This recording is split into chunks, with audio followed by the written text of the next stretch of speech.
Hello बच्चों, कैसे हो आप लोग? बढ़िया। ओके, सो हम लोग लास्ट क्लास में क्या स्टार्ट किए थे? Centre of mass. तो हमने बताया था कि आपको सेंटर ऑफ मास ऐसा रियलिटी में कुछ एग्जिस्ट करता है क्या? नहीं, ये कॉन्सेप्ट है, इसको हम लोग यूज करते हैं to convert a system of particle into a single particle.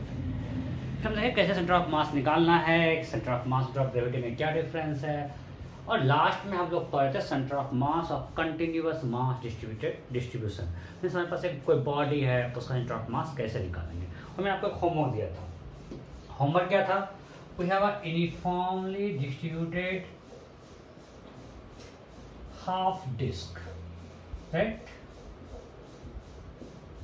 its radius is r, and let's assume it's uniform. Thus it's uniform, we have to find coordinate of its center of mass. ये हमें निकालना है। मान लेते हैं कि ये मेरा ओरिजिन है, ये ओरिजिन है, ये एक्स एक्सिस है और ये वाई एक्सिस है। लग नहीं रहा है सेंटर? हाँ, ये थोड़ा सा लग रहा है। ओके, ये सेंटर है। So one thing is clear, this body is symmetric about this y-axis, so x coordinate of center of mass will be 0. इसमें कोई दिक्कत है क्या? y के अबाउट अगर सिमेट्रिक है तो x कोऑर्डिनेट क्या होगा? 0, तो इसके और सिमेट्री है। ओके, सो x कोऑर्डिनेट हो गया 0, इसमें कोई कंफ्यूजन नहीं। x COM is 0. Now we have to find y COM. Okay, fan आवाज कर रहा है। Yeah, so x COM हो गया 0. Now I have to find y coordinate of center of mass. अब इसके अबाउट तो सिमेट्री नहीं है, सारा मास इसके ऊपर है तो कहीं ऊपर ही लाई करेगा। इसका आपको हम बता चुके हैं तरीका, पिछले हम लोग रिंग का किए थे, और आपको हम बोलते थे जब भी डिस्क है तो हमें R पे जाके dr का रिंग लेना है एलिमेंट। सिंपल है, याद रखो। सो ये डिस्क बहुत सारे, ये हाफ डिस्क जो है बहुत सारे हाफ रिंग का समीशन है। सो हमने एक रिंग लिया R पे जाके dr का, dr इसका थिकनेस है। इस रिंग का रेडियस क्या है? R, and what is thickness? dr। Okay, ये हमने लिया। अब तो ये मेरा dm हो गया, इसका जो मास होगा स्मॉल सम को क्या होगा? dm। So y COM will be as per formula integration of y dm by total mass. अब अगर मानते हैं इस हाफ डिस्क का मास टोटल m है तो what is mass per unit area? If total mass of hard disc is m, so mass per unit area क्या होगा? m by its area is pi r square by 2. Okay, अब ये ध्यान दो, ये जो हमने स्मॉल सेक्शन लिया है, ये जो dm लिया है, इस dm का एरिया क्या है? Is it pi small r square? ये dm जो है, ये इसका रेडियस r है, अगर तो इसका एरिया इस स्मॉल सेक्शन का पाई स्मॉल r स्क्वायर है क्या? नहीं। यहाँ पे लोग गलती करते हैं, तो आप लोग 11th में तो यहाँ पे दिक्कत होता है लोगों को। ये पाई r स्क्वायर नहीं है, पाई r स्क्वायर जो है ये एरिया है, पाई r स्क्वायर इसके अंदर का है, बट हमको सिर्फ ये छोटा सा एरिया निकालना है, ये वाला निकालना है। तो इसका एरिया क्या होगा? इसका लेंथ क्या है? पाई r, और थिकनेस चूंकि बहुत कम है dr, सो हम मानते हैं रेडियस r है तो इसका एरिया हो गया पाई, इसका लेंथ हो गया pi into r, and thickness is dr, so this small area will be pi r into dr। अब जब इस चीज को समझोगे, अगर आप इसको पूरा खोल दो, एक सीट मिलेगा, उस सीट का लेंथ क्या होगा? पाई r, और उसका थिकनेस क्या होगा? dr, देन हमारी area of the sheet pi r into dr। Am I clear? Okay, so dA equal to pi r into dr. So dm will be mass per unit area into dA. Mass per unit area into dA, ये मान लिया sigma है। will be sigma into dA that is equal to 2m by pi r square. जहाँ दिक्कतों का बोल रहा हूँ बहुत स्लो बता रहा हूँ, pi r dr. This got cancelled, so what we got 2m by capital R square r dr. ठीक है dr. अब बस यहाँ पुट कर देते हैं. सब कुछ दिख रहा है क्या? हाँ दिख रहा है, ठीक दिख रहा है. Okay so now will write y स्वयं. अब यहाँ से y क्या था? y था y coordinate of centre of mass of dm. Because यहाँ पे dm एक पार्टिकल नहीं है, dm हमने एक बॉडी टाइप लिया है, डिस्ट्रीब्यूटेड मास है. तो यहाँ पे y क्या था? आपको मैं लिखवाया हुआ था पिछले क्लास में. y is y coordinate of centre of mass of dm. ये हमारा dm था, राइट. सो यहाँ पे ये हाफ रिंग है, तो हम लोग पिछले क्लास में निकाले थे कि हाफ रिंग का सेंटर ऑफ मास कहाँ पे होता है? सेंटर से 2r बाई पाई डिस्टेंस पे. सो इस हाफ रिंग का रेडियस स्मॉल r है, इसका सेंटर ऑफ मास होगा यहाँ से 2r by pi. So r निकल गया. dm यहाँ से पुट कर देते हैं. dm is 2m by r square r dr divide by capital M. Small r कहाँ से कहाँ तक? सो हमको इस सारा यहाँ से लेकर स्टार्टिंग के यहाँ तक पहुँचना, हमको यहाँ से लेकर यहाँ तक जाना है. So limit of small r will be from 0 to capital R. So now take constant outside. 2 into 2 4m by pi r square, right? 4m by pi r square, we are left with divided by m. Here r into r square dr from 0 to capital R. So this m got cancelled. We are left with 4 by pi r square into r cube by 3. So it's a 4 capital R by 3 pi, right? So we got y coordinate of center of mass is 4r by 3 pi. So y CM निकल गया. कोई दिक्कत है यहाँ तक? नहीं. बस फटाफट छाप लीजिए. छापन तो हो गया होगा. सो नेक्स्ट करते हैं, ये आप लोग करो फटाफट.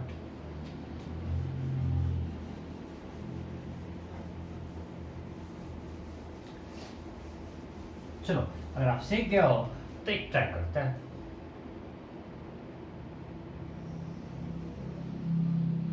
Again we have a half disk of radius r.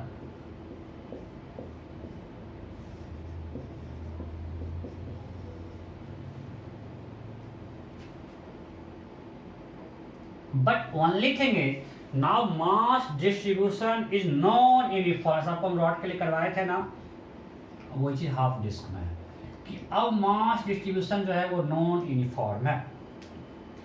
इसका जो सिग्मा है यह सिग्मा नॉट आर, पर sigma is mass per unit area.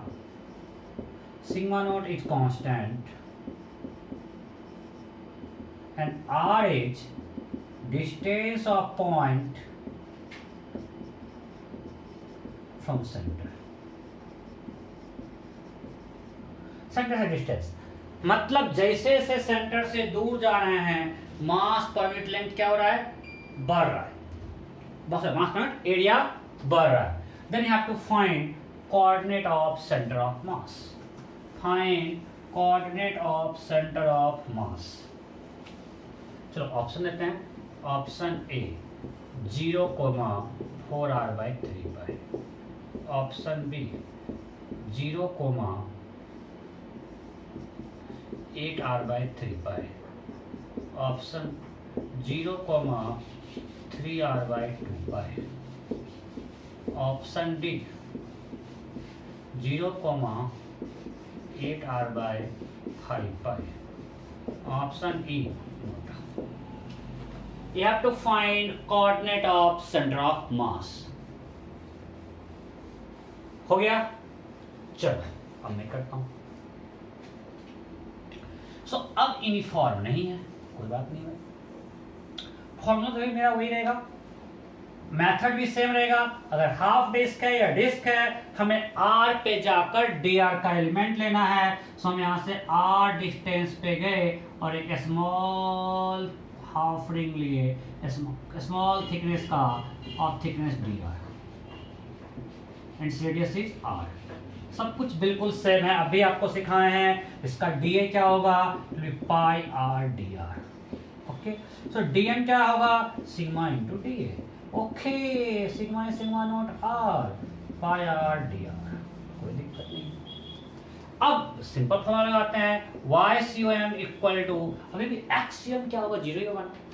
अभी भी अगर देखो मास पर यूनिट एरिया बढ़ रहा है, तो जितना मास यहाँ पे है, ये डिस्टेंस पे अगर मान लीजिए यहाँ से r डिस्टेंस है, तो यहाँ उतना ही आया, तो अल्टीमेटली अभी भी इसके बाद सिमेट्री है भाई। इसके बाद जब सिमेट्री है तो अभी भी x कोऑर्डिनेट तो जीरो पे होगा। ये पार्ट क्लियर है ना। सिमेट्री बहुत इंपॉर्टेंट कॉन्सेप्ट है भाई, बहुत काम करता है, आपका लाइफ बहुत सिंपल करता है। अभी भी देखो, अगर यहाँ पे जितना मास है उतना ही मास यहाँ पे, तो इसका सेंटर ऑफ मास इसके मिड पॉइंट पे, इसका सेंटर ऑफ मास इसके मिड पॉइंट पे, तो हर जगह मास इस तरह से सिमेट्री है। जो मास यहाँ पे है वो मास यहाँ पे है, तो x कोऑर्डिनेट अभी भी क्या होगा, जीरो। कोई दिक्कत नहीं। ओके सर, आप ही खुद बोलते हो फिर बोलते हो कोई दिक्कत नहीं है। अरे आपको दिक्कत है बताना। और टोटल मास m आपको यहाँ पे नहीं दिया हुआ है, तो आपको पिछले क्लास में बताए थे, यहाँ पे हम ये लिख लेंगे। और डीएम कहाँ से, चलो पहले पुट करते हैं।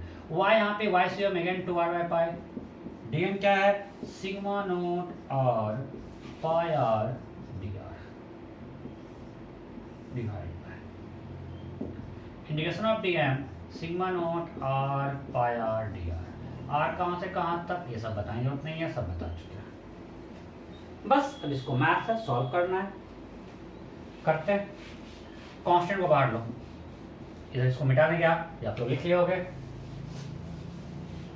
ओके, कांस्टेंट क्या है यहाँ पे, pi got cancelled, 2 sigma not, right, integration of r r r r q dr from 0 to r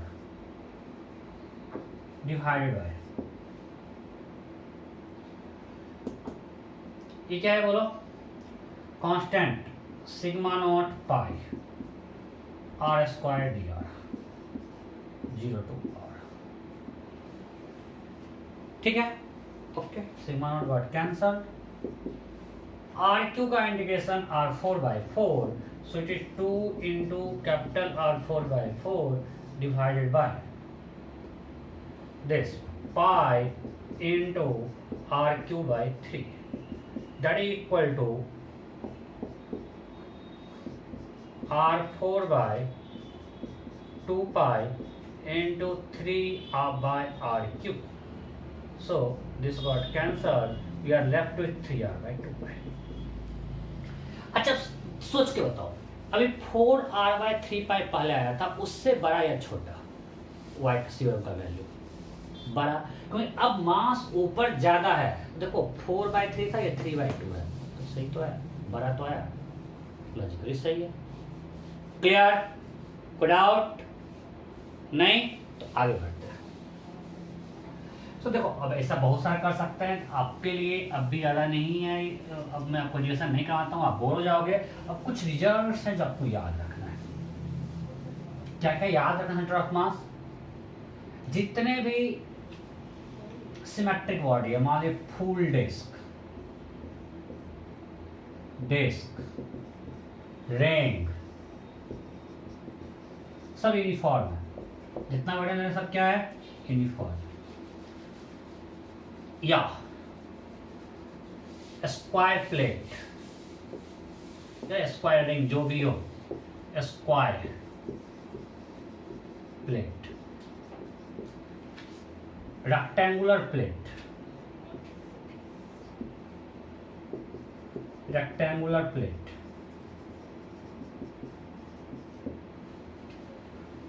solid sphere, हम सब यूनिफॉर्म की बात कर रहे हैं। हॉलो स्फीयर, एचएस क्या है, हॉलो स्फीयर, आप बताओ इस सब का सेंटर ऑफ मास कहां पे होगा? ज्योमेट्रिक सेंटर पे।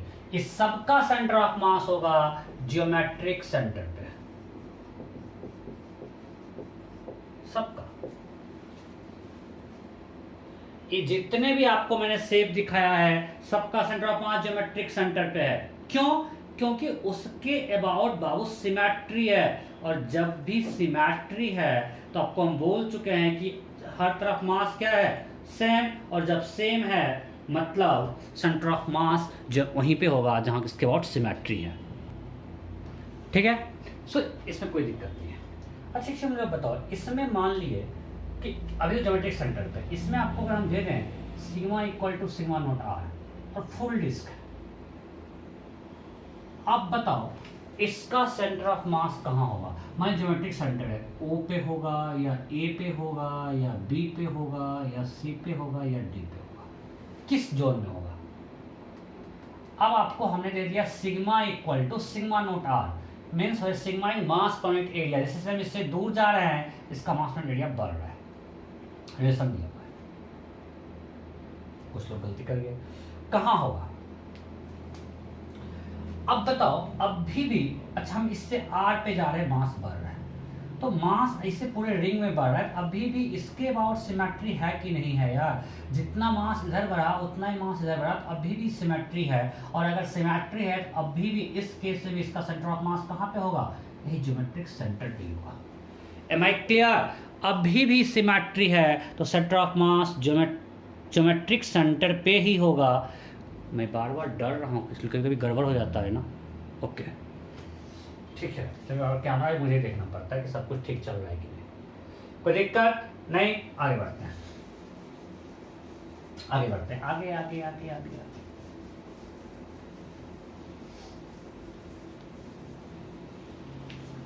अब ये आपको याद कर लेना है कि जो इस तरह से कंप्लीट बॉडी था जहां पे सिमेट्री था उसका सेंटर ऑफ मास है ज्योमेट्रिक सेंटर पे। अब करते हैं कुछ हम लोग रिजल्ट कर चुके हैं। हाफ रिंग, इसका सेंटर ऑफ मास कहां पे था? 2r/π पे, 0,2r/π। राइट, ये इसका COM था, इस हम लोग कर चुके हैं। रेडियस r, ये आप लोग मतलब रिजल्ट ये याद रखना है, इतना ड्राइव करने का टाइम नहीं है। सब रिजल्ट जो मैं अभी बोर्ड पे लिख रहा हूँ वो सब आपको याद होना चाहिए। हाफ डिस्क, अगर ये 0 0 है, ये x है, ये y है, तो COM कहाँ होता है? अभी किए हैं 0,4r/3π। सब कुछ हम यूनिफॉर्म की बात कर रहे हैं। ओके, अब मान लिया हॉलो हेमीस्फीयर है, रिंग नहीं है, ये क्या है? Hollow hemisphere. हमने हॉलो हेमीस्फीयर को दो पार्ट में डिवाइड कर दिया। उसमें अगर ये आपको रिजल्ट याद करना, मैं आपको प्रूफ नहीं कर रहा हूँ, थोड़ा इंडिकेशन ज़्यादा है। ये अगर ओरिजिन है तो इस centre of mass is 0,r/2, means इससे r/2 हाइट पे होगा। रिजल्ट याद रखो। मान सॉलिड हेमीस्फीयर है, सॉलिड सॉलिड सॉलिड सॉलिड, ये हमारा क्या है? Solid hemisphere. तो इसका सेंटर ऑफ मास कहाँ होगा? अगर हमने इसको ओरिजिन मान लिया, ये x है, ये y है, ये 0 0 है, तो यहाँ पे होगा 0,3r/8, मीन्स उसके सेंटर से 3r/8 हाइट पे सेंटर ऑफ मास होता है। So it's 0,3r/8। और आपको याद रखना है ट्रायंगुलर प्लेट, इसका सेंटर ऑफ मास क्या होता है? इसके बेस से h/3 हाइट पे, यहाँ पे COM होता है। ये क्या है? Triangular plate. सो अब भी हमने आपको बोर्ड पे जो लिखा ये आपको बिल्कुल याद होना चाहिए, इतना हम लोग ज्यादा यूज करते हैं। एक अगर बॉडी सिमेट्रिक है तो उसका centre of mass geometric centre पे होगा। उसके अलावा इस तरह से half disc, half ring, hollow hemisphere, solid hemisphere, तो बिल्कुल यार नींद में मुझे बोलो सॉलिड हेमीस्फीयर कहाँ होता है? सकती है पे। ऐसे आपको बिल्कुल याद होना चाहिए, ठीक है? ओके, फटाफट छापिए, फटाफट छापिए, जल्दी जल्दी। ओके, अब आगे बढ़ते हैं। सो अभी हमने कुछ रेगुलर शेप्स का देखे सेंटर ऑफ मास कैसे निकालना है। अब हम कुछ कंबाइंड शेप्स का देखेंगे। अगर मान लें कि हमको स्क्वायर प्लेट से मिक्स कर दिया डिस्क, इस तरह से उसका हम सेंटर ऑफ मास कैसे निकालेंगे। एक बिल्कुल हम सिंपल लिखते हैं, बहुत ही सिंपल। हमारे पास एक स्क्वायर प्लेट है, ठीक है, इससे साइड बाय साइड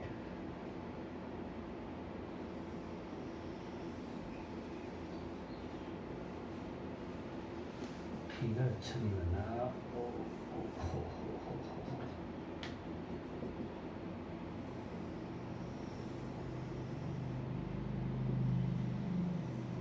इस तरह का फिगर इग्नोर करो, पता है मेरा फिगर कितना अच्छा बनता है।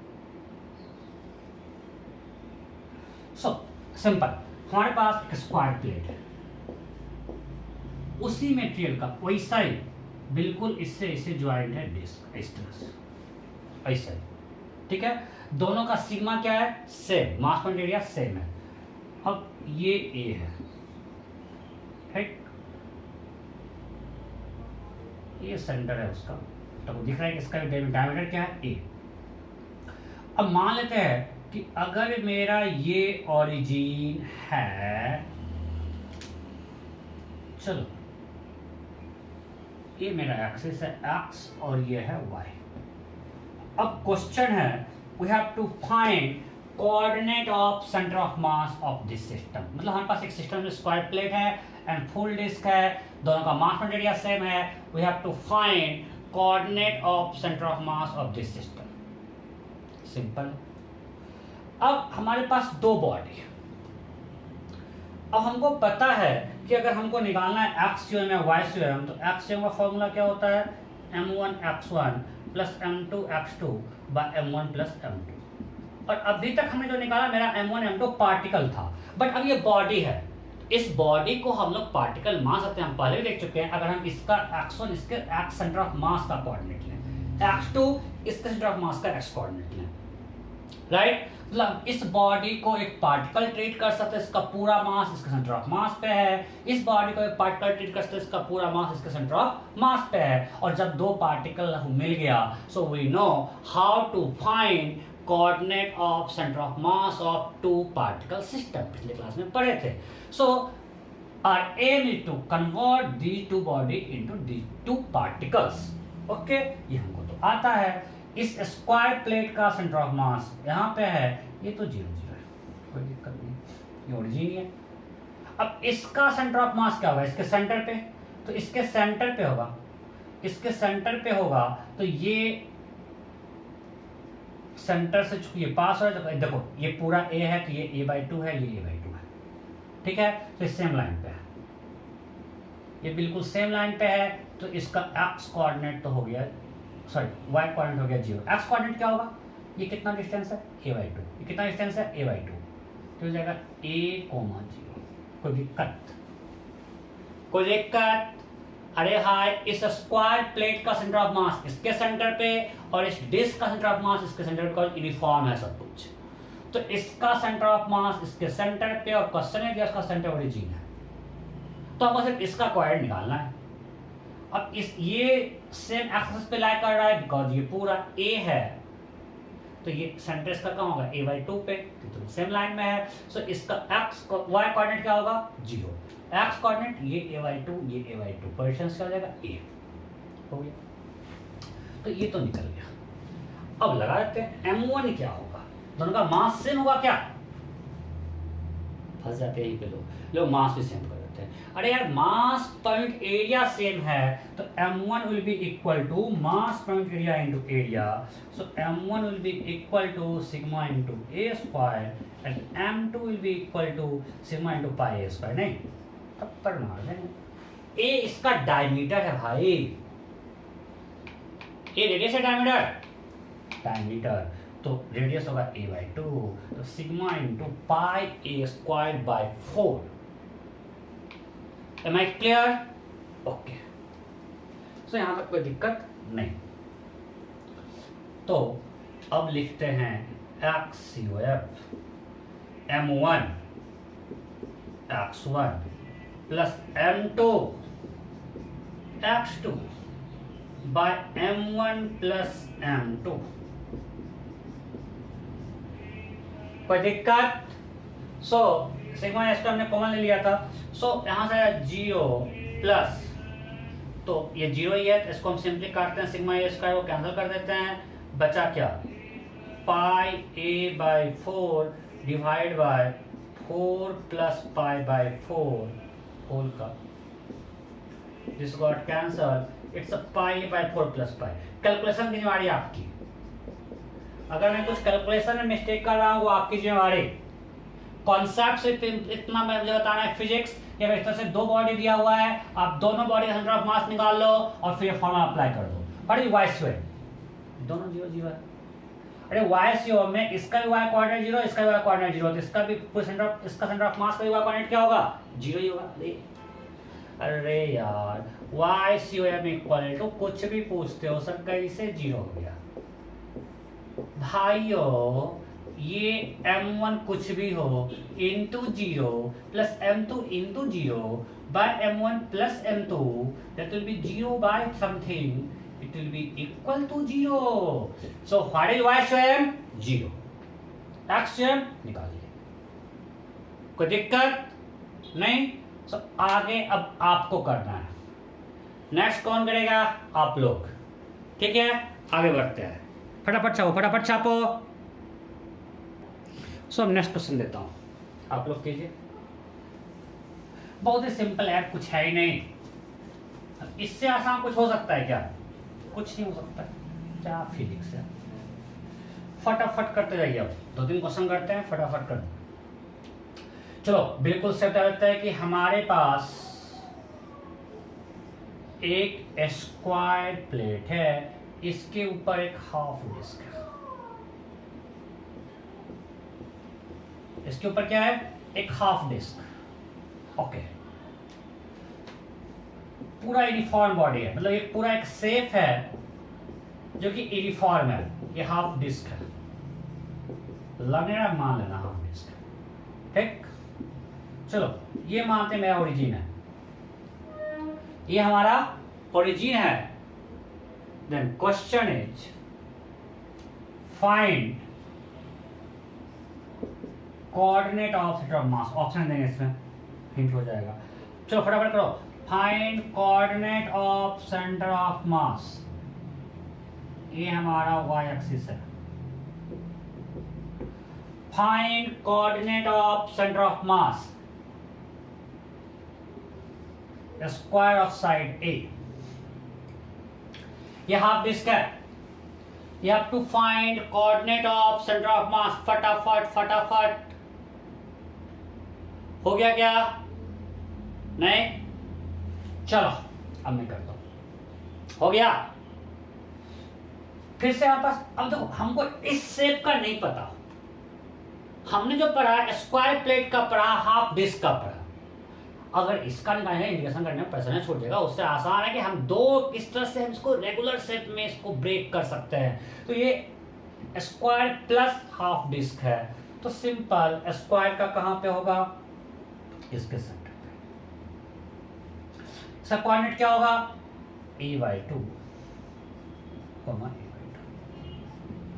और हाफ डिस्क का क्या होता है,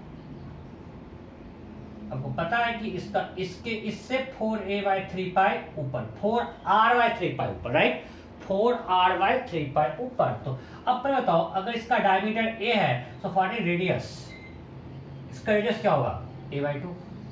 अभी हम लोग किए रेडियस a/2, तो इसका सेंटर ऑफ मास कहीं यहाँ पे होगा, इसका x कोऑर्डिनेट तो फिर से a/2 होगा, और y coordinate 4r/3 pi, r is a/2, so it will be 2a/3 पाई। सही है गलत? गलत। यहां से 2a/3 पाई भाई, और ये पूरा a, so this plus a। बताइए इसमें किसी को दिक्कत है? ठीक से देखो, नहीं समझो, मैं फिर से बता रहा हूं। स्क्वायर का सेंटर ऑफ मास के सेंटर पे, सेंटर इसका क्या होगा, ये a/2। इस हाफ डिस्क का centre of mass x coordinate के सेंटर पे, इस मतलब y एक्सिस पे, इस लाइन पे होगा, ये a/2, तो ये भी a/2। y कोऑर्डिनेट इससे 2, 4r/3 पाई है, r is a/2 तो इससे 2a/3 पाई ऊपर, ये हाइट यहाँ से a है, सो निकल गया y कोऑर्डिनेट। अब क्या बचा है बताओ, अब बस मास लिखो, इसका मास क्या होगा, मानते ये 1 है ये 2 है, और ये m1 sigma into area, m2 sigma into area. अब ये हाफ डिस्क है और रेडियस a/2 है, सो एरिया क्या होगा, pi are square by 2, so pi are square by 2 क्यों, बिकॉज ये हाफ डिस्क है, that is sigma pi square by 8। अब क्या बचा, you know m1 m2, you know x1 x2, you know y1 y2, अब बस फॉर्मूला पुट तो करना है। अब क्या ये करूं, xum equal to m1 x1 plus m2 x2 m2 x2 by m1 plus m2। अब इतना एक्सटेंड करने की जरूरत था क्या, जो मैं किया हूं आपको मैं दिखाने के लिए किया था, a/2 दिस बाय दिस,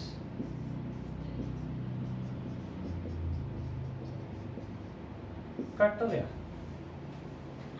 तो सिंपल, जब इस लाइन पे दो पार्टिकल हैं, एक पार्टिकल का मास कुछ m1 है, इसका मास m2 है, उसका सेंटर ऑफ मास भी इसी लाइन पे लाई करेगा, राइट। सो x कोऑर्डिनेट तो a/2 ही होना था।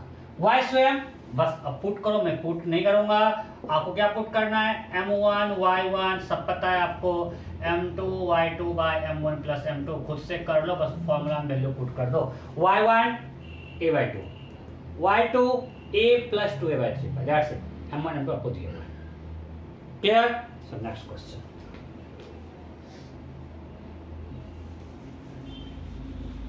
नेक्स्ट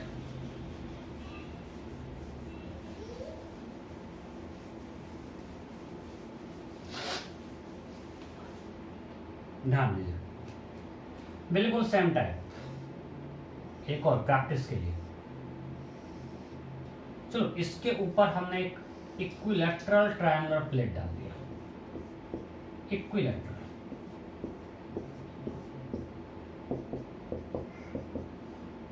ओके, फिर से ये ओरिजिन है,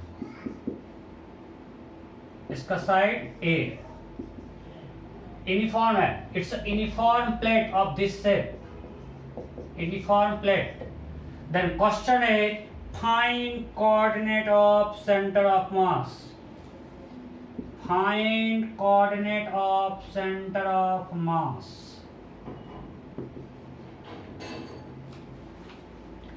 Find ऑप्शन नहीं देंगे यार, फिर से कैलकुलेशन है सिर्फ। Find coordinate of center of mass, फटाफट कीजिए। You have to find coordinate of center of mass. ऊपर का प्लेट इक्विलैटरल है, हो गया, बस m1 m2 लिखो, x1 x2 y1 y2 सब कुछ लिखो फटाफट फटाफट, हो गया। चलो मैं करता हूँ, सेंटर ऑफ मास कहाँ होगा, अभी किया। अब अगेन इसके बाद सिमेट्रिक है,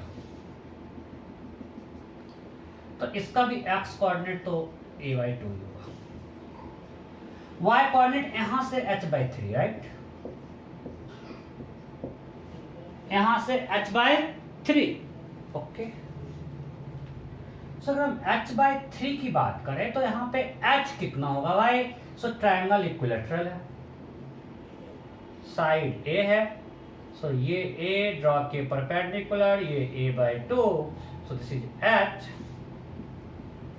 √3 a/2।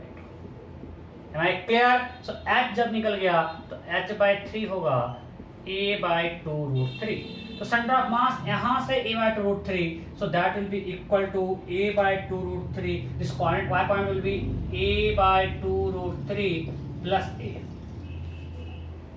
So now we have x1 x2 y1 y2, m1 क्या है, sigma into a square, m2 sigma into area, triangle equilateral है, साइड ए है, that is sigma into √3/4 a square. So आपको अब सब कुछ मालूम है, m1 m2 x1 x2 y1 y2 निकल जाएगा सेंटर ऑफ मास, बस फॉर्मूला में पुट करो। अगेन x कोऑर्डिनेट इसी लाइन पे होगा, मतलब एक्स कोऑर्डिनेट अभी भी क्या होगा a/2, वाई कोऑर्डिनेट आपको निकालना है। कोई दिक्कत नहीं, सो कंप्लीट टाइम पास है। आगे बढ़ते हैं।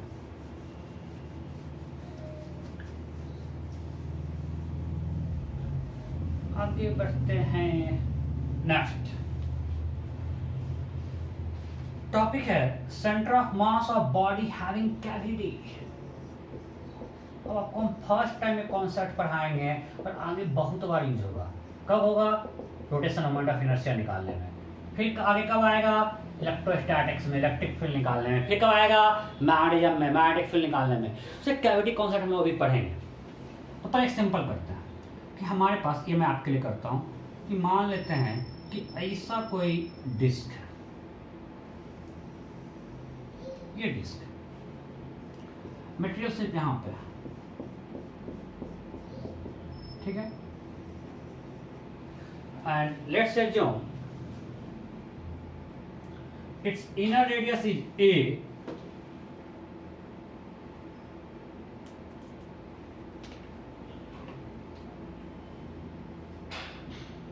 and outer radius is b।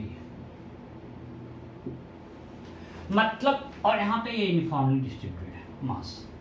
मतलब मास जो भी है इसके स्केच में इधर कैविटी है, कुछ नहीं है। नहीं, ऐसा शेप हो ही सकता है ना, इस तरह का शेप है। अब हमको इसका सेंटर ऑफ मास निकालना है।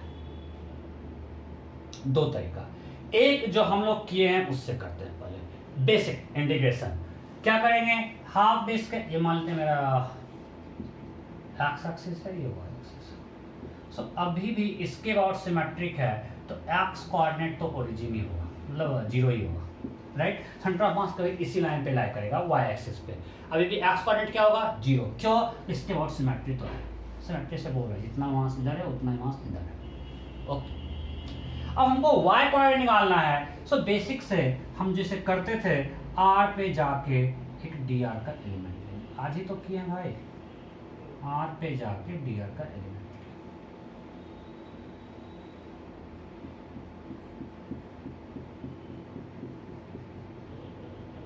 ओके, ये डी आर का एलिमेंट लिए आर पे जाके। इसका रेडियस क्या है? आर, और ये है डी आर, ठीक है। So what will be D A? अभी किए हैं pi R D R, D M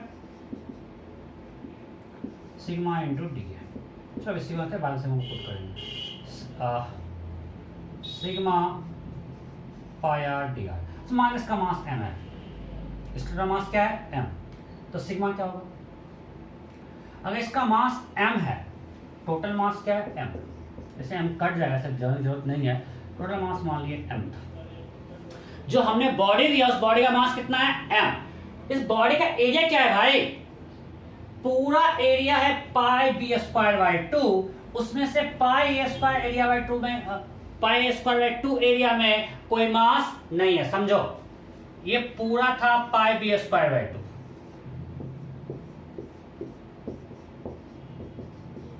इसमें से हमने ये वाला पार्ट कट कर लिया, यहां पे कोई मास नहीं है। For a of this part pi A square by 2। For this remaining area आप लोग पढ़ चुके हो, क्लास 10 में आज है। ये क्या होगा? Pi by 2 b square minus a square, right. So for is sigma, sigma will be total mass by area, that is pi by 2 b square minus a square, that will be equal to 2m by pi b square minus a square। ये sigma निकल गया। तो इसको हम put करते हैं, sigma is 2m by pi b square minus a square into pi r dr, so pi got cancelled। Okay, तो इस पार्ट को मिटा रहे हैं। सो हो गया मेरा काम खत्म। अब हमें निकालना है y square. So y square equal to integration of y dm by total mass. अभी टोटल मास m मालूम है, अब y dm है, y is y coordinate of centre of mass of dm. सो मेरा dm ये है, इसका y कोऑर्डिनेट ऑफ मास क्या होगा 2, चूंकि ये हाफ रिंग है 2r by pi, ये अभी आज ही किए है, so it's 2r by pi. dm is 2m by b square minus a square r dr. यह है टोटल मास m. अब r कहां से कहां तक है भाई? हमें जो भी मास है वो इससे यहां से यहां तक है, मींस r का वैल्यू a से लेकर b तक, यहां 0 to b नहीं डालना. मास इस पॉइंट से इस पॉइंट के बीच में, means r lies from a to b. तो r का वैल्यू है a से लेकर b तक. अब कांस्टेंट को बाहर ले लेते हैं, क्या हो जाएगा 2 × 2 4m by pi m b square minus a square. 2 2 4m by pi m b square minus a square. बच क्या गया?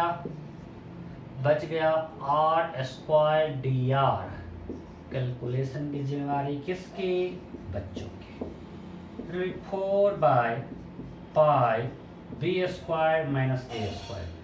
इंटीग्रेशन r square dr का r³ by 3 limit a to b. Now you have to put limit. जब limit आ रहा है, मैं बिल्कुल एक भी स्टेप इसमें नहीं छोड़ा. So that will be equal to 4 by 3 pi b square minus a square bq minus aq. कहीं इसको तोड़ा हुआ रहता है बस, ठीक है, आपको जो मैंने करो. कोई दिक्कत है? इसको लिखता है b minus a into a का इसका प्लस ab, उस पर कैंसिल करता है. Not required. इसमें किसी को दिक्कत नहीं? ओके. सो हमने ये निकाल दिया. इंटीग्रेशन करना पड़ेगा, ये तो हमारा दुश्मन है यार, बड़ी दिक्कत है, बहुत टेंशन देता है. तो इसका एक और मेथड है. क्या मेथड है समझिए. अब यहाँ इंटीग्रेशन आसान था, बहुत ज्यादा सिमेट्री नेवर इंटीग्रेशन और टफ होगा.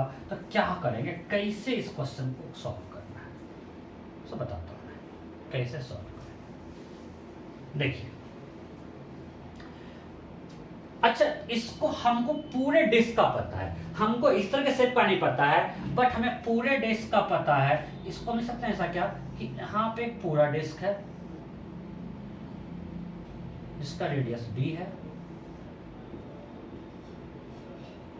और प्लस एक डिस्क ऐसा है जिसका रेडियस a है, हाफ डिस्क, और इसका मास नेगेटिव में है माइनस. देखो, रियल में मास नेगेटिव होता नहीं है. ये कॉन्सेप्ट है क्वेश्चन को सॉल्व करने का. रियल में ऐसा कुछ होता है क्या? नहीं. मैंने क्या किया, पहले यहाँ पे मास भर दिया हर जगह, मतलब एक पूरा हाफ डिस्क बन गया. फिर उतना ही मास यहाँ से निकाल लिया, मींस उतने मास का इंडिकेटिव डिस्क. मतलब हर जगह पहले सिग्मा सिग्मा सिग्मा सिग्मा, इसका जो भी सिग्मा होगा हमने हर जगह जो यहाँ पे सिग्मा है उतना ही सिग्मा का मास, उतना ही मास मटेरियल यहाँ पे भी डाल दिया. मींस अब मेरा पूरा हाफ डिस्क बन गया ऑफ रेडियस p. तो हमने क्या किया था, इसको बनाने में हमने यहाँ पे एक्स्ट्रा मास जो डाला उतना नेगेटिव मास यहाँ कर दिया.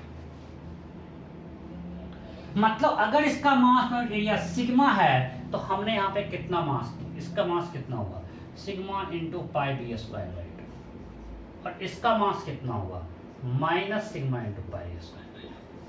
देखो टोटल मास तो हो गया sigma into pi by 2 b square minus a square. ये टोटल मास था. टोटल इसका मास क्या है m इक्वल टू, अभी निकाले थे सिग्मा, यही तो निकाले थे, इसका area pi by 2 b square minus a square, वही तो आ रहा है. सो हमने क्या किया, मैं फिर से बता रहा हूं, क्योंकि ये बार बार आएगा, तुरंत आएगा मोमेंट ऑफ इनर्शिया में. आपको क्या समझना है कि रियल में यहां पे कोई मास नहीं है. अब ये शेप रेगुलर नहीं है, इसका मास याद नहीं है, तो हमको वैसे शेप में कन्वर्ट करना है जिसका सेंटर ऑफ मास हमें याद है, हमें निकालना नहीं पड़ेगा, तो हमको डाटा याद है. तो हमको हाफ डिस्क का पता है, तो हम इसको हाफ डिस्क में कन्वर्ट कर दिए. क्या क्या यहाँ पे मास डाल दिए. अब यहाँ पे जो एक्स्ट्रा मास डाले उतना यहाँ माइनस मास ले लेंगे. तो कहाँ मास डाले, इस ए रेडियस में, इसी में तो मास नहीं है, इसमें मास जो डाले उतना मास यहाँ निकाले तो उतना माइनस हो गया. क्लियर. और हर जगह सिग्मा सेम कर देते यूनिफॉर्म हो गया.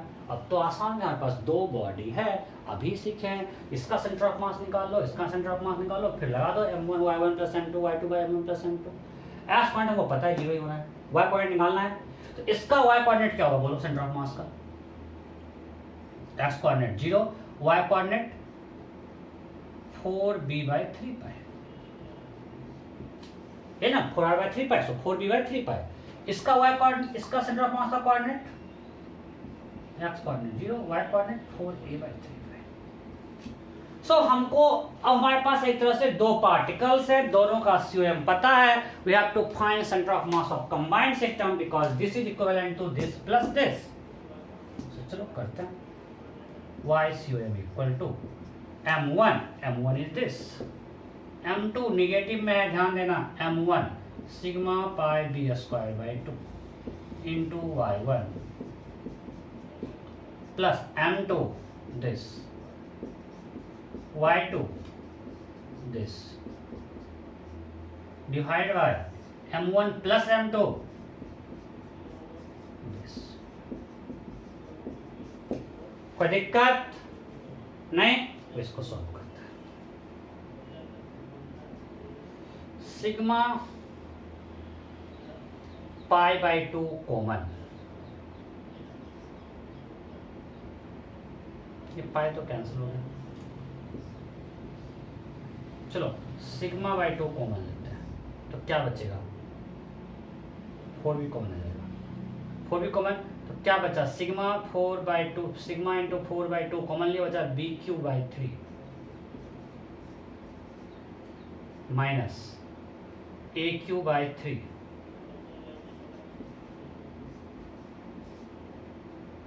Divided by sigma π/2 b² minus a²। देखो सिग्मा कैंसल, 2 कैंसल, बिल्कुल सेम थिंग आया कि देखो 4/3π bq minus aq by b² minus a², same आया कि नहीं, इसमें उसको मिटाया नहीं था। अब देखो इसको, सो दोनों मेथड से रिजल्ट सेम आना ही चाहिए और आ भी गया, मतलब हमने जो किया वो सही है। सो हम लोग पास जब भी कैविटी का क्वेश्चन आएगा ना, हम लोग मेथड जो बार वाला यूज किए कॉन्सेप्ट वही करेंगे, क्योंकि हर जगह इंटीग्रेशन आप कर ही नहीं पाओगे, सिमेट्री इस तरह से नहीं रहेगा तो आप परेशानी में फंस जाओगे। ठीक है, तो जब भी क्वेश्चन आए कैविटी का हम लोग ऐसे ही करेंगे। अब क्वेश्चन शुरू करें, क्या करते हैं, चलो। सो नेक्स्ट क्वेश्चन अब आपको देते हैं,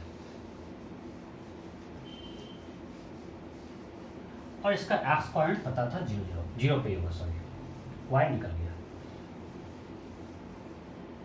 चलो एक सिंपल क्वेश्चन लेते हैं। हमारे पास एक डिस्क था,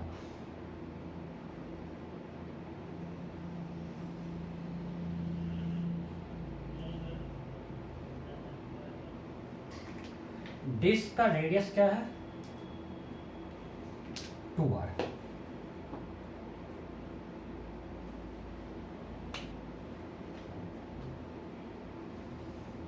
मान लो सेंटर है, लग नहीं रहा है बट मान लो, यहाँ पूरा मटेरियल है और यहाँ पे एक कैविटी है r रेडियस का, कोसेंट्रिक है, इस तरह से इसको टच कर रहा है, सॉरी मतलब ये दोनों सेंटर सेम लाइन में है। हमारे पास एक कैविटी ऑफ रेडियस r और इस पूरे रिमेनिंग एरिया में मास यूनिफॉर्म है, mass is distributed uniformly in remaining area, mass is distributed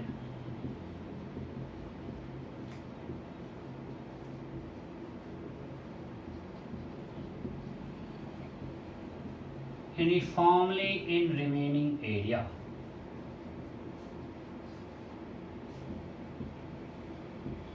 Okay, now if this is origin, center of large disk is origin and this is our axis, then find coordinate of center of mass, find coordinate of center of mass।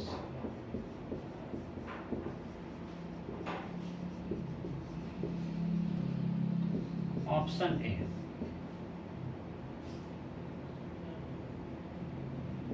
(0,0), option B (-r/3,0), option C minus r by 2 comma 0, option D r by 3 comma 0, option E r by 2 comma 0. You have to find coordinate of center of mass. इस पूरे का radius 2r है, radius r है. You have to find coordinate of center of mass. फटाफट फटाफट हो गया. Okay, हम नहीं करता, सिंपल है, इसमें कुछ नहीं है. अगर आप कॉन्सेप्ट समझ गए तो क्या है, यहाँ पे कोई मास नहीं है तो हमको इसको रेगुलर शेप में कन्वर्ट करना है. तो हमने पहले पूरा डिस्क रेडियस 2r का हर जगह मास डाल दिया. अब हमने यहाँ पे एक्स्ट्रा जो मास डाला उसको निकालना ही पड़ेगा. सो उतना नेगेटिव मास दे देते हैं, this of radius r, right. ये नेगेटिव मास है. ओके, तो इसका मास क्या होगा, sigma into pi into 2r whole square, that is 4 sigma pi are square. और इसका मास क्या होगा, minus sigma pi are square. यही ना, सही है, कोई दिक्कत नहीं. अब इसका सेंटर ऑफ मास यही ओरिजिन है 0,0, और ये चूंकि अगेन हमारे पास फुल डिस्क है तो इसका सेंटर ऑफ मास का geometric centre and that is r,0. So one thing is clear कि y कोऑर्डिनेट क्या होगा, 0, क्योंकि ऐसे देखो ना, इसके बाद सिमेट्रिक है, इसके बाद सिमेट्रिक है तो y जितना मास ऊपर है उतना ही मास नीचे है. इसके बाद कंप्लीट सिमेट्री है, सो y कोऑर्डिनेट क्या होगा, 0, कोई दिक्कत नहीं. अब हमें x कोऑर्डिनेट निकालना है तो x कोऑर्डिनेट निकालने के लिए तो सेंटर ऑफ मास अप्लाई करेगा. जल्दी से देख के बताओ, यहाँ तो यहाँ होगा, इस जोन में होगा, इस जोन में होगा. किधर, इधर सेंटर पे, राइट या लेफ्ट, किधर होना चाहिए, किधर मास ज्यादा है. अरे इधर मास कट कर लिए, मतलब इधर मास ज्यादा है, सेंटर ऑफ मास इधर शिफ्ट करेगा, मतलब इसका एक्स कोऑर्डिनेट नेगेटिव तो आना चाहिए. तो पक्का है भाई, क्या बोला, समझ में आया ना. इस एक्स एक्सिस ऑफ सिमेट्री है, जितना मास ऊपर है उतना मास नीचे है, सेंटर ऑफ मास हो गया एक्स एक्सिस पे. अगर हम y के बारे देखें, इस साइड y के राइट में पॉजिटिव वाले मास कम है, नेगेटिव वाले मास मतलब नेगेटिव पॉजिटिव एक्स में मास कम है और नेगेटिव एक्स में मास ज्यादा है, क्योंकि इधर कैविटी है पॉजिटिव एक्स में. तो नेगेटिव एक्स में मास ज्यादा है मतलब सेंटर ऑफ मास का एक्स कोऑर्डिनेट नेगेटिव होगा. मैं समझा पा रहा हूं ना, बिल्कुल. मेरी तबीयत ठीक है, फिर भी पूरा एफर्ट डाल रहा हूं. कोई डाउट है, नहीं, ओके. सो इसका कोऑर्डिनेट निकल गया, इसका मास निकल गया. अब हमको सिंपल फॉर्मूला लगाना है एक्स कोऑर्डिनेट का, एक्स यूएम equal to m1 x1 plus m2 x2 by m1 plus m2. अरे m1 4 sigma pi are square into x1 it's 0, और m2 माइनस सिग्मा पाई, उसको मैथ्स में बिल्कुल नहीं छोड़ना है, into x2 is r by m1 plus m2. m1 is 4 sigma pi r square minus sigma pi r square. So this will be equal to minus sigma pi r cube divided by 3 sigma pi r square. Sigma got cancel, this got cancel, minus r by 3. बिल्कुल मैं oral solve किया था मैंने. इसमें क्या है यार, कुछ है क्या, नहीं. एक और कर लो, कॉन्फिडेंस आएगा. एक और बस ये टॉपिक एंड कर देंगे.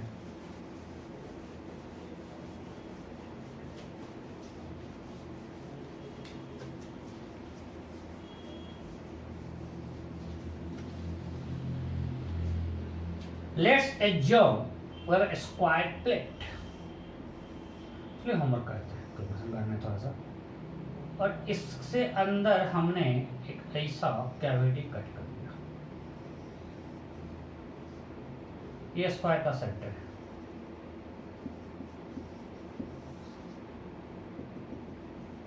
ये इसका सेंटर है, ठीक है, कैविटी का. रिमेनिंग पोर्शन में मास यूनिफॉर्म है. ये homework.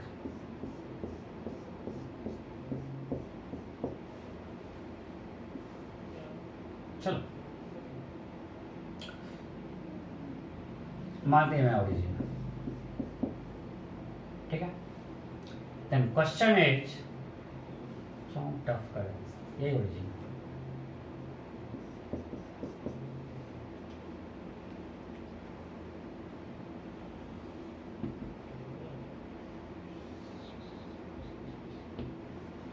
find coordinate of center of mass, find coordinate of center of mass, ये आपका होमवर्क, ठीक है। सबको दे दिया डाटा, हाँ सही है।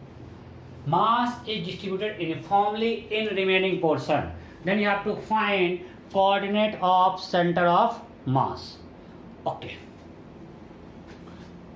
अब आप लोग आराम से ध्यान से सुनो, एक एक लाइन इंपॉर्टेंट होगा अभी मैं जो थ्योरी बता रहा हूँ, बिकॉज हम आज अभी थ्योरी बताएंगे हाफ एन आवर और इस पे अगला 2 क्लास क्वेश्चन करवाएंगे। सो अभी थ्योरी को अच्छे से समझना, जहां दिक्कत होगा पूछना।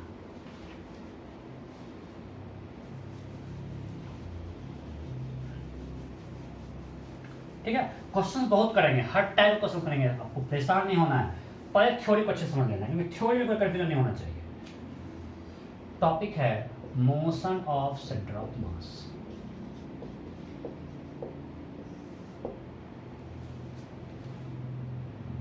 मेरा सेंटर ऑफ मास का फॉर्मूला था RCOM इक्वल टू M1R1, 2 लिख करते हैं, आगे के लिए हो जाएगा।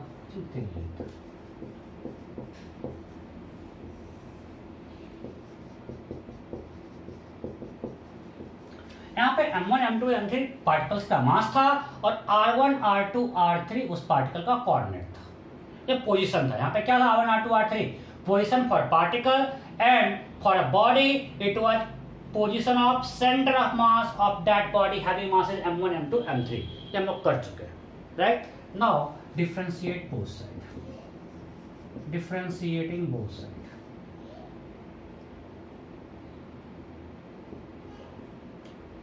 दिमाग काम कर रहा है, अच्छा दिमाग का ब्लॉक हो जा रहा है, पता नहीं चला क्या लिखना है। डिफरेंशिएटिंग बोथ साइड, सो क्या हो जाएगा, DRCOM by DT that will be equal to, हम मास को कांस्टेंट मान रहे हैं। मास क्या मान रहे हैं, कांस्टेंट, मीन्स किसी पार्टिकल या बॉडी का मास चेंज नहीं कर रहा है, तो उस केस में क्या होगा, M1 D by DT of R1, क्योंकि M तो कांस्टेंट है, plus M2 D by DT of R2 plus M3 D by DT of R3, और ये सब कांस्टेंट है। अब R1 क्या है, पोजीशन ऑफ पार्टिकल। अगर पार्टिकल है तो पोजीशन ऑफ पार्टिकल, अगर ये सब बॉडी है तो R1 है उसके सेंटर ऑफ मास का पोजीशन। ओके, सो ये डिवाइडेड ऑफ R1 का rate of change of position, that is velocity. So this will be equal to M1 V1 plus M2 V2 plus M3 V3 by M1 plus M2 plus M3, और यहां से क्या आएगा, VCOM। ये क्या है, DRY क्या दे दिया, velocity of centre of mass, means velocity of centre of mass is equal to M1 V1 plus M2 V2 plus M3 V3 by M1 plus M2 plus M3। अगर आपके पास n पार्टिकल्स हो तो हम लोग लिख सकते हैं VCOM equal to summation of MI VI vector divide by summation of MI। तो सिंपल जो फॉर्मूला यहाँ पे R था, अब यहाँ पे V आ गया, कोई दिक्कत नहीं। इसका एक और तरीका है, एक और तरीके से कर सकते थे, ये मिटा रहा हूं।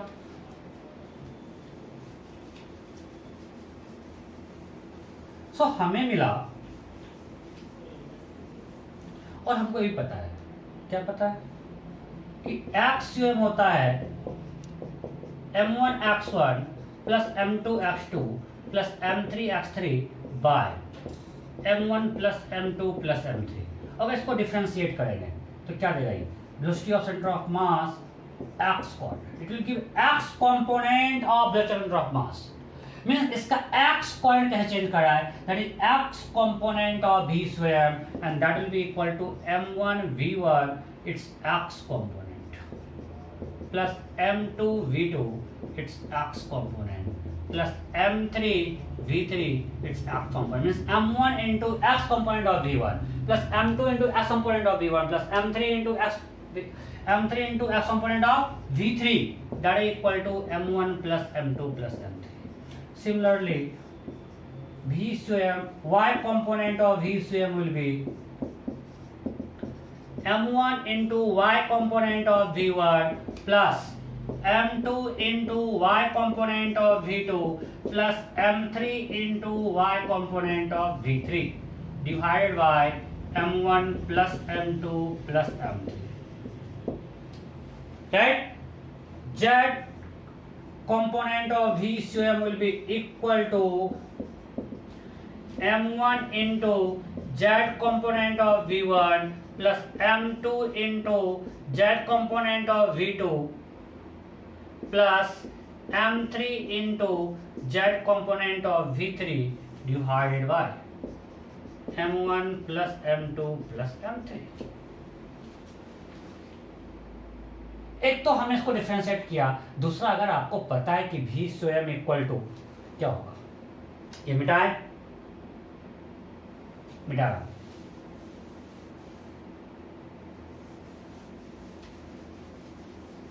क्लास आप लोग कितना रोकते थे, मुझे मजा आ रहा है, जब होता है मिटा देते हैं। वाह, हमने ये निकाला v स्वयं equal to m1 v1 plus m2 v2 plus m3 v3 divided by this.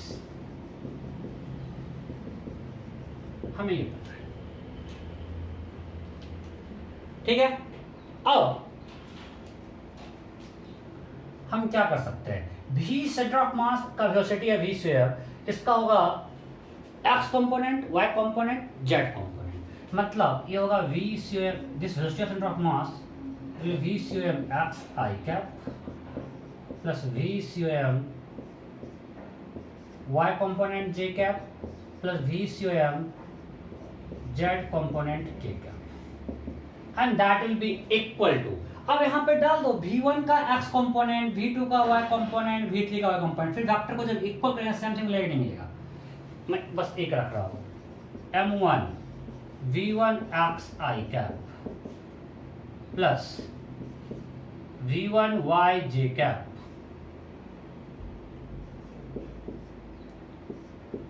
चलो जेड में भी है प्लस v1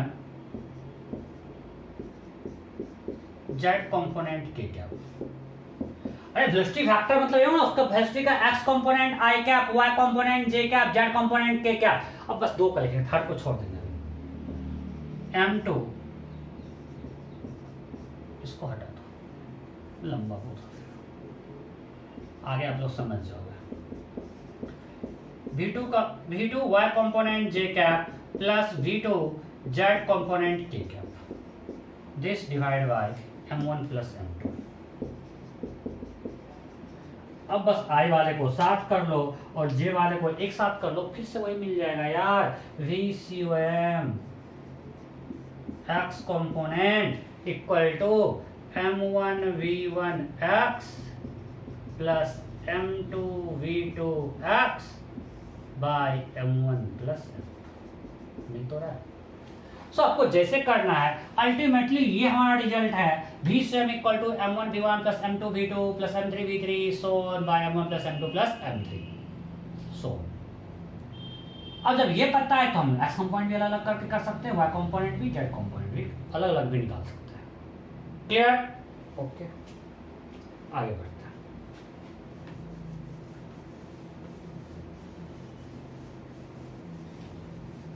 अब मान लिए ये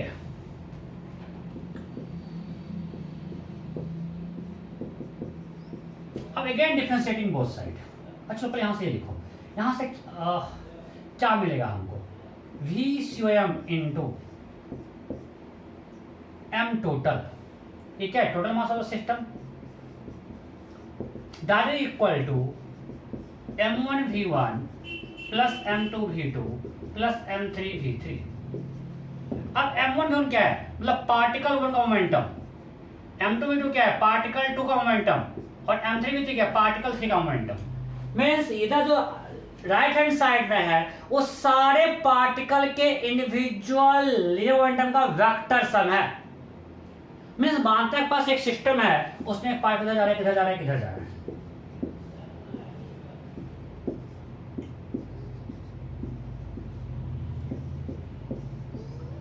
अब इस पार्टिकल का लीनियर मोमेंटम क्या होगा, linear momentum of this particle भी m1 into v1 factor, ये m2 into v2 factor, m3 into v3 factor। Now if we have to find linear momentum of this system of particle, we have to vectorially add momentum of each particle, vector addition होगा, वही तो ये है। मतलब पूरे ये क्या दे रहा है, पूरे सिस्टम का linear momentum, और इधर क्या है m टोटल इंटू v स्वयं। इसका मतलब हुआ सिस्टम का जो लीनियर मोमेंटम है वो हम ये भी यूज कर सकते हैं, टोटल मास इंटू v स्वयं। मतलब यहाँ पास सिस्टम ऑफ पार्टिकल है, हम अगर हमको इसका मोमेंटम निकालना है, या तो आप इनवर्सली सबका निकाल के ऐड करो, बट उससे आसान है कि आप उसका टोटल मास अगर मालूम है और v स्वयं मालूम है तो आप ये यूज कर सकते हो। तो मैं इसको ऊपर लिख रहा हूं फिर से अलग से कि linear momentum of the system is p system is equal to m total into v से। अब बताओ अगर किसी सिस्टम का लीनियर मोमेंटम कंजर्व है या कांस्टेंट है, मतलब उसका v स्वयं कांस्टेंट होगा, चेंज नहीं करेगा। अगर सिस्टम का ये कांस्टेंट है, मास तो मान किसी का चेंज नहीं कर रहा है, तो अगर मास कांस्टेंट है, मान चुके हैं ऑलरेडी, हम कांस्टेंट लिख दिए थे, तो ये भी कांस्टेंट होगा। मैं एक बार बार बार बोल रहा हूँ, हम सब कुछ करें कांस्टेंट मास, बाद में पढ़ेंगे वेरिएबल मास सिस्टम। अभी हम जो भी करें सब कांस्टेंट मास के लिए कर रहे हैं। सो अगर मेरा सिस्टम का मास कांस्टेंट है, in that case this is constant, this will be constant, और यहीं से हम लोग ड्राइव करेंगे कंजर्वेशन ऑफ मोमेंटम। अगर सिस्टम मोमेंटम कांस्टेंट है, कंजर्व्ड है, तो उसका भी स्वयं कांस्टेंट रहेगा। If linear momentum of a system of particle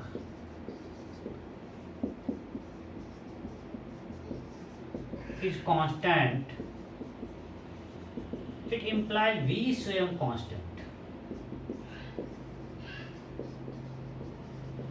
इसका मतलब ये जरूरी है क्या, अगर v स्वयं कांस्टेंट है तो v1 v2 v3 सब कांस्टेंट होगा? बिल्कुल नहीं। v स्वयं कांस्टेंट का मतलब ये बिल्कुल नहीं है कि हर इंडिविजुअल वेलोसिटी कांस्टेंट होगा, नहीं यार। हो सकता है कि ये सब चेंज होके टोटल इसको कांस्टेंट कर दे रहा है। सबको ध्यान रखना है कि अगर मोमेंटम कंजर्व है, इसका मतलब बिल्कुल नहीं है कि हर पार्ट की वेलोसिटी कांस्टेंट है, नहीं। अगर एक system particle momentum conserve, momentum constant है, तो उसका भी स्वयं कांस्टेंट होगा। इंडिविजुअल पार्टिकल वेलोसिटी चेंज कर सकता है, हो सकता है नहीं भी चेंज करे, but it may change. So velocity of individual particle may change, velocity of individual particle may change. कोई डाउट नहीं? इस पर और भी बात करेंगे, ये आप लिख लियो। ओके, आगे बढ़ते हैं।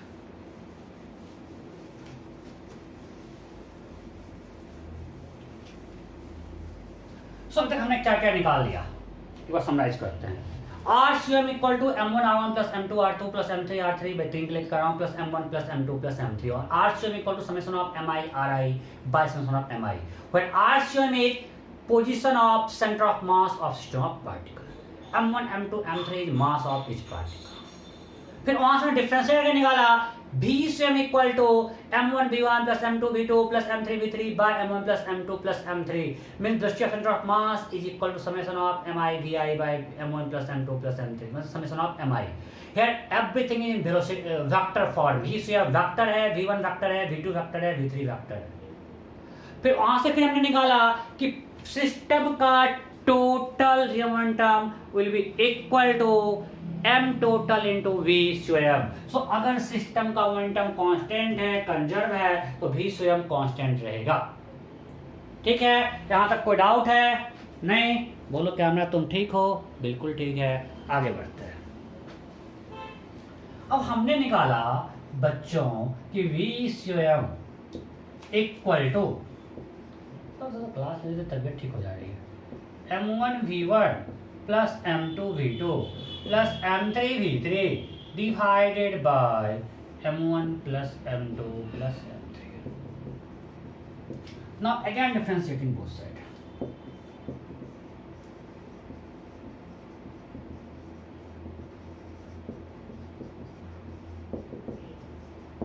क्या होगा?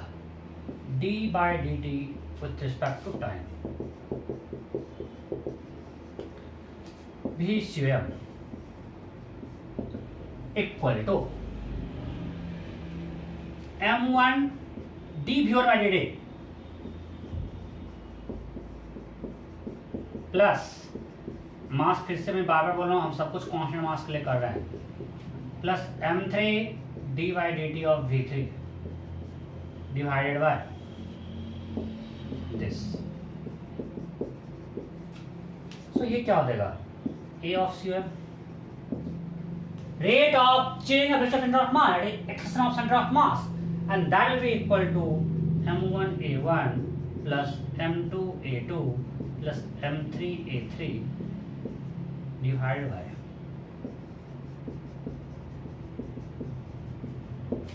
okay, so it can be written as ACM equal to summation of mi ai, it's a vector, by summation of mi, acceleration of center of mass is equal to summation of mi ai by summation of mi। यहां तक कोई दिक्कत नहीं? Okay बेटा। So simply अगर सबको अलग अलग ए पता है, क्वेश्चन रहेगा सबको अलग अलग ए पता है तो ए सी निकाल सकते हो, अलग भी पता है तो भी सी निकाल सकते हो। तो आगे बढ़ते हैं।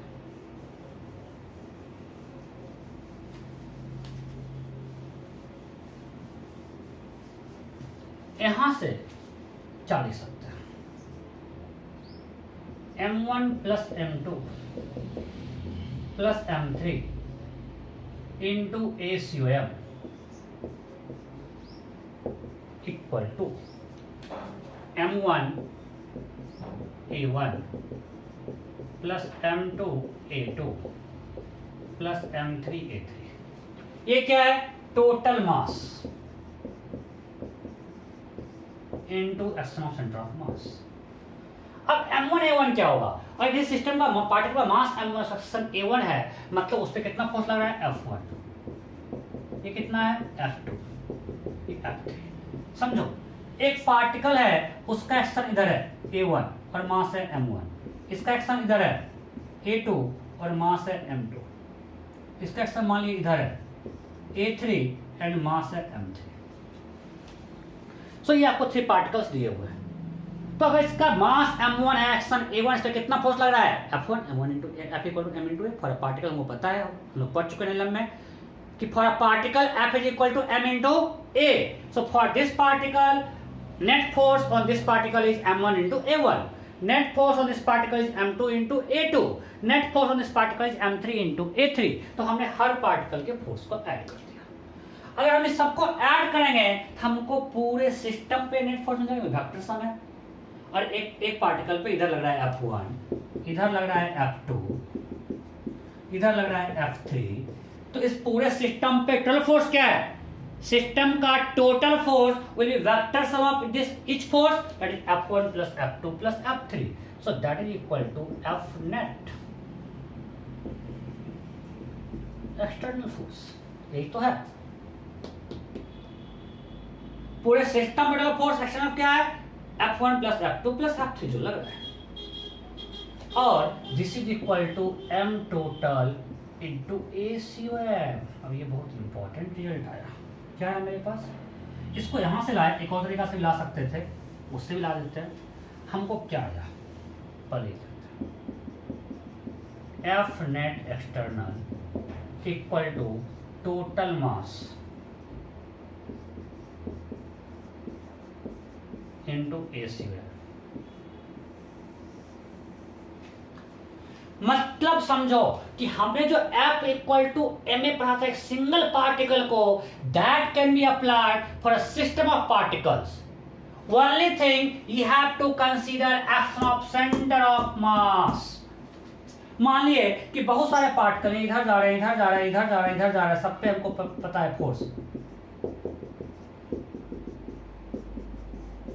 सो हम सारे फोर्स पे नेट फोर्स निकाल लें, that net force will be equal to total mass of this system into A of COM। Her particle पे अलग फोर्स, सबका A अलग अलग हो सकता है, बट अगर हम F इक्वल टू बोले ना, F इक्वल टू M क्या अप्लाई करें, पूरे सिस्टम को एक साथ देखना है। अरे भाई that A will give action of centre of मास। इसको यहां से भी ला सकते हैं। फोर्स क्या होता है? Rate of change of momentum, ये तो था। सो हमने निकाला momentum of system is equal to M total into V C M, ये तो निकाला था। Not differentiating both side dp by dt, mass constant है, d by dt of V C M. अब ये क्या है? Rate of change of momentum, that is equal to net external force equal to M total and D by D T of B C M क्या होगा? S U M. तो यहां से भी आ गया।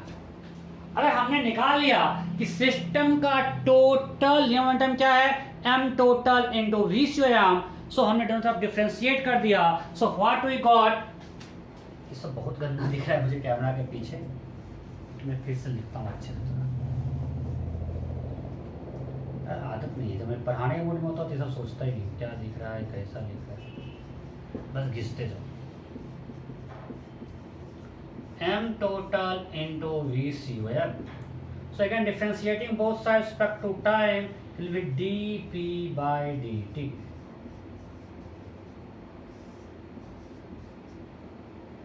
equal to m total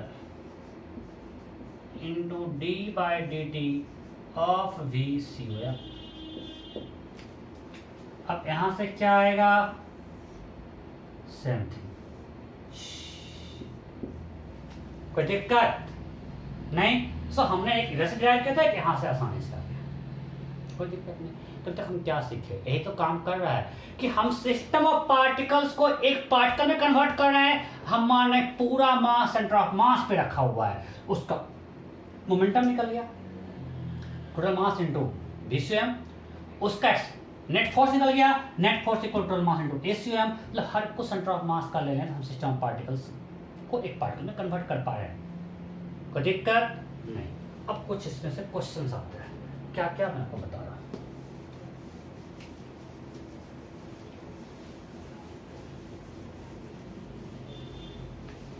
सो हमने क्या निकाला? F net external equal to total mass into ACOM. Now if net force is 0, हम एक्सटर्नल की बात कर रहे हैं, इंटरनल तो सब आपस में कैंसिल कर रहा है। If net force on system is 0, then its ACOM must be 0. नहीं, अगर ये 0 तो ACOM 0. Okay. ACOM 0, it implies VCM must be constant. अभी हम लोग देखें, अगर सिस्टम का नेट फोर्स 0 है, इसका मतलब क्या है कि इसका मोमेंटम कांस्टेंट होगा, मोमेंटम कंजर्व करेगा। ये होता है कंजर्वेशन मोमेंटम। यहीं से आता है कंजर्वेशन ऑफ मोमेंटम। पहला थ्योरी लिखते हैं, if net external force on system is 0, if net external force on a system is 0,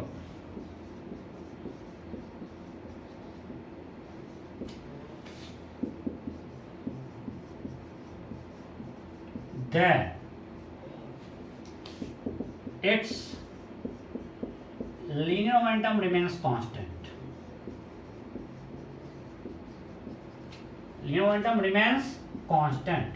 This is called conservation of momentum.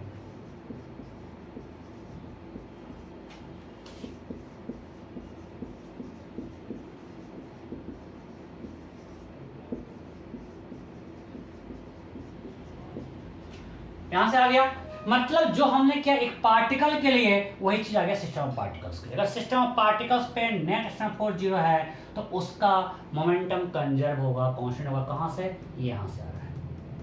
VCM constant, momentum constant. Okay, अच्छा अगर VCM constant इसका मतलब बिल्कुल नहीं है कि हर पार्टिकल वेलोसिटी कांस्टेंट है। अभी मैं आपको लिखवा दिया। मतलब अगर नेट एक्सटर्नल फोर्स 0 है, velocity of each particle may change. नहीं, if F net external is 0,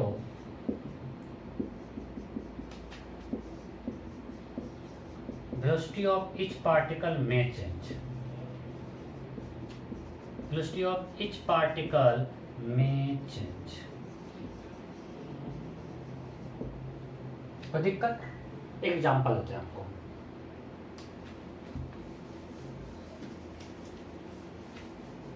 ध्यान दीजिए, टू चार्ज पार्टिकल मानते हैं Q1 है और ये -Q2 है। इसको ऐसे रिलीज कर दिए, रिलीज फ्रॉम रेस्ट। आप लोग क्लास 10 में पढ़ चुके हो कूलम्ब्स लॉ। दोनों से को अट्रैक्ट करेगा बिकॉज अनलाइक चार्ज है, प्लस और माइनस है, तो ये इस पे इधर फोर्स लगाएगा F, ये इस पे इधर लगाएगा। दोनों इक्वल मैग्नीट्यूड है, कोई डायरेक्शन है, तो सिस्टम पे नेट फोर्स क्या है?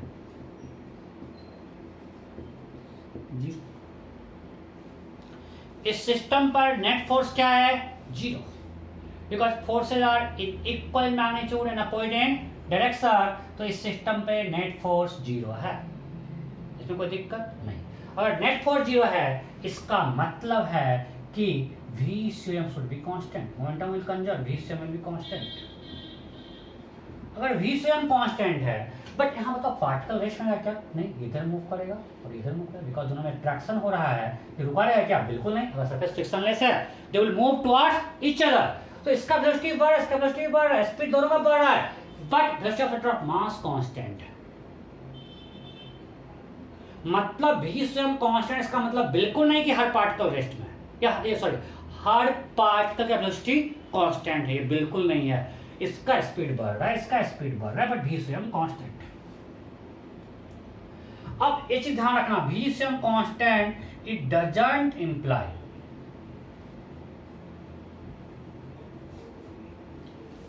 ये लिख लिया। ओके, अब एक और पॉइंट लिखते हैं।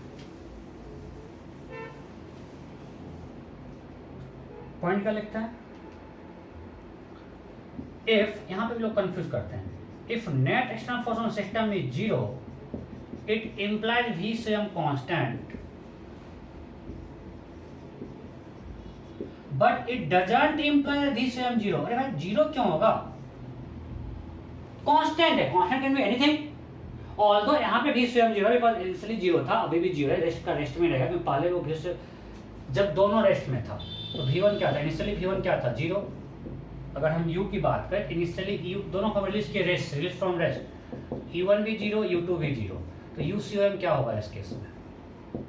M1 into 0 plus M2 into 0 by M1 plus M2 0। सो यहाँ पे centre of mass initially rest में था और ये कांस्टेंट है, मतलब इस केस में सेंटर ऑफ मास वेलोसिटी हमेशा 0 होगा। बट हमेशा जरूरी है क्या? नहीं, अगर U कुछ होता तो बिल्कुल नहीं होता है 0। तो नेट फोर्स 0 है, इससे हम सिर्फ यही कंक्लूड कर सकते हैं कि VCM कांस्टेंट है, इट कैन बी एनीथिंग। हाँ, अगर इसका मतलब VCM कांस्टेंट है, मतलब इसका मतलब है कि ACM 0 है। अगर ACM 0 हो and if UCM is also 0, तो इनिशियली रेस्ट में हो, initially center of mass is at rest, then VCM will be always 0।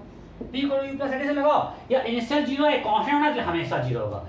मतलब अगर नेट फोर्स 0 हो और initial centre of mass rest में है तो हमेशा रेस्ट में रहेगा। लोग इसी को जनरलाइज कर लेते हैं। नहीं भाई, ये कब है? जब ये कंडीशन है।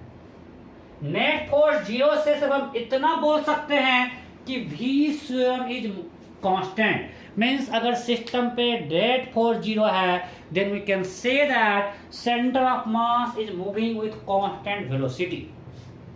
It can be 0, it can be non 0। Now V स्वयं विल बी 0 if UCO भी 0, means initially centre of mass rest में हो और सिस्टम पर नेट एक्सटर्नल फोर्स 0 हो, then centre of mass will remain at rest.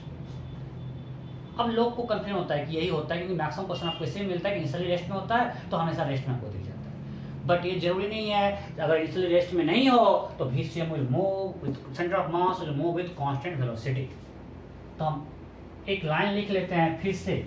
मुझे आपको लग रहा है कुछ ऑब्वियस चीजें हैं या कंफ्यूज हो रहे हैं, पता नहीं, बट ये सारा इंपॉर्टेंट है, एग्जाम्स में क्वेश्चन में आता है। मैं एक लाइन लिख रहा हूं, इफ, फिर से इसको लैंग्वेज में लिख रहा हूं, if net external force on a system of particle is 0, on a system of particle is 0,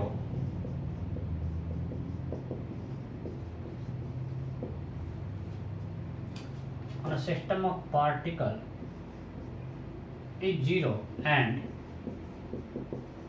initially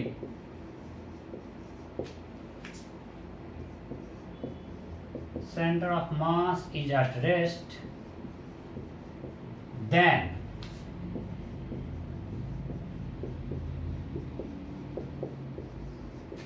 it will remain at rest।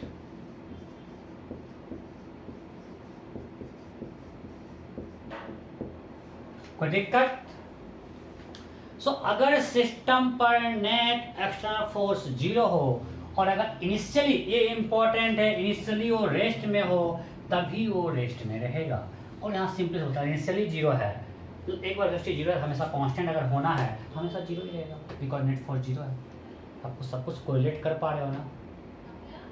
Summary simple है। RCM में फिर से रिपीट करता हूँ, M1 R1 plus M2 R2 plus M3 आती है भाई, M1 plus M2 plus M3। आपको सब कुछ ऐसे से मुझे स्ट्रेट याद, आपको याद होना चाहिए। वहाँ से डिफरेंशिएट किए, BCM equal to M1 V1 plus M2 V2 plus M3 V3 by M1 plus M2 plus M3। एक बार और डिफरेंशिएट किए, ACM equal to M1 A1 plus M2 A2 plus M3 A3 by M1 plus M2 plus M3।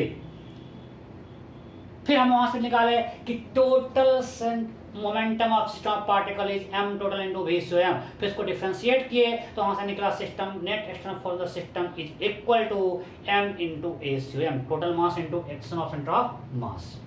तो गया, यही तो आज पूरा पढ़े हैं पूरे क्लास में। क्लियर? अब एक और मिसकंसेप्शन, अगर हमारे पास सिस्टम पार्टिकल है, इसका स्पीड कुछ v1 है, इसका स्पीड v2 है, इसका वेलोसिटी v3 है, ये v4, मास m1 है, m2 है, m3 है, m4 है। तो इस पूरे सिस्टम का टोटल के क्या होगा? सारे पार्टिकल के ऐड करते थे, हम लोग यही करते थे। टोटल फोर्स क्या निकाले थे? सारे फोर्स को वेक्टरली ऐड करते थे। टोटल मोमेंटम क्या निकाले? सारे मोमेंटम को वेक्टरली ऐड कर दिए। के तो स्केलर है, so if you have to find total kinetic energy of system, अब सबका के ऐड कर दो, तो भी half m1 v1 square plus half m2 v2 square plus half m3 v3 square plus half m4 v4 square. हमने सारे particle के individually add कर दिया, half m1 v1 square, half m2 v2 square, half m3 v3 square plus half m4 v2। This is equal to half total mass into VCM square. नहीं, ये गलत है भाई। बताओ यहाँ से यहाँ हमको फॉर्मूला बताएं यार, हम जितना कुछ पढ़े उसमें यहाँ से यहाँ आ सकते हैं क्या? बिल्कुल नहीं। काइनेटिक एनर्जी टोटल का फॉर्मूला ये नहीं होता है, कॉमन गलती है लोग करते हैं, गलत है गलत है गलत है गलत है। K equal to half into total mass into VCM square नहीं होता है। आपको सारे पार्टिकल्स का अलग अलग के निकाल कर ऐड करना है। So K of system particle is half m1 v1 square plus half m2 v2 square plus half m3 v3 square plus half m4 v4 square. Am I clear? Okay, so अगर मैं एक statement दूं,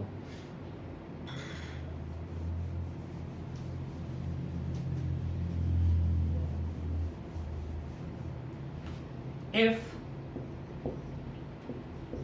net external force on a system of particle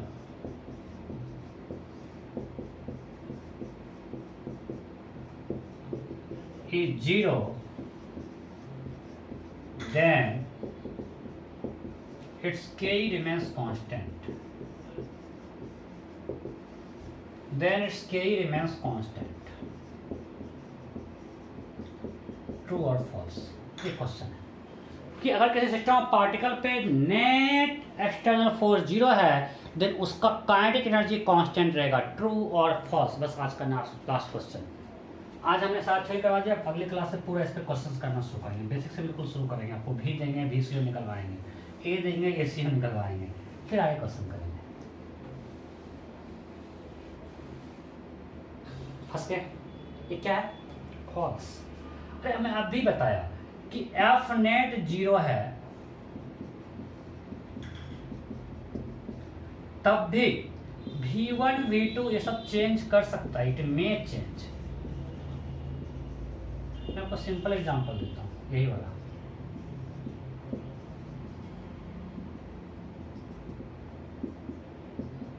इसमें system पे net force क्या है? 0. इधर भी फोर्स एफ लग रहा था, net force 0. They have been released from rest.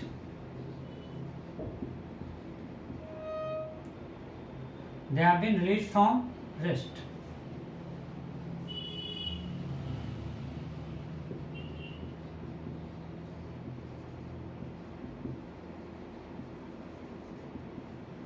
इनको हमने रेस्ट से रिलीज किया.